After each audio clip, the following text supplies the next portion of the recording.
Hello every one, எல்லாரும் எப்படி இருக்கீங்க? நல்லா இருக்கீங்களா? இனி நம்ம பேச வர டாபிக் வந்து கோயம்புத்தூரில் ரீசெண்ட்லி நிறைய பேர் வந்து கேள்விப்பட்டிருப்பீங்க. கோயம்புத்தூரில் நிறைய பேருக்கு வந்து தெரிஞ்ச ஒரு விஷயம்.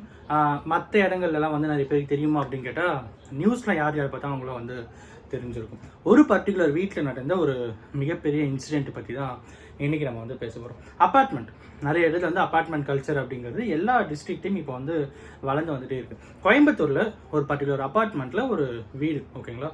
அந்த வீடு வந்து எப்பயுமே யாரும் வந்து ஓப்பன் பண்ணுறதே இல்லை. பட் டெய்லி ஒரு ஸ்விக்கி டெலிவரி பாய் மட்டும் வந்து ஃபுட் மட்டும் கொடுத்துட்டு போயிட்டே இருந்திருக்காங்க. இது அக்கம் பக்கத்தில் இருக்கவங்களாம் வந்து பார்த்துட்டு சரி ஓகே அப்படின்ற மாதிரி கேஷுவலாக விட்டுட்டாங்க.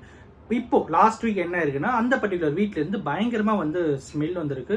எலிங்கள் வந்து போய்கிட்டு, அதுக்கப்புறம் நிறைய பூச்சிங்கெல்லாம் வந்துட்டு போய்கிட்டு, அந்த டோருக்கு கீழே கேப் இருக்கும்ல, ஸோ அது மூலிமா எலிலாம் வந்து போயிட்டு அப்படின்னு நிறைய இருக்கிறதுனால அவங்க என்ன பண்ணிருக்காங்க, யாரோ ஒருத்தர் போயிட்டு கதவை நாக் பண்ணியிருக்காங்க. டோர் ஓப்பன் பண்ணும்போது வயசான பாட்டி, ஒரு 75 வயசு மதிக்கத்தக்க ஒரு பாட்டி என்ன பண்ணாங்க, கதவை ஓப்பன் பண்ணுறாங்க. ஓப்பன் பண்ணி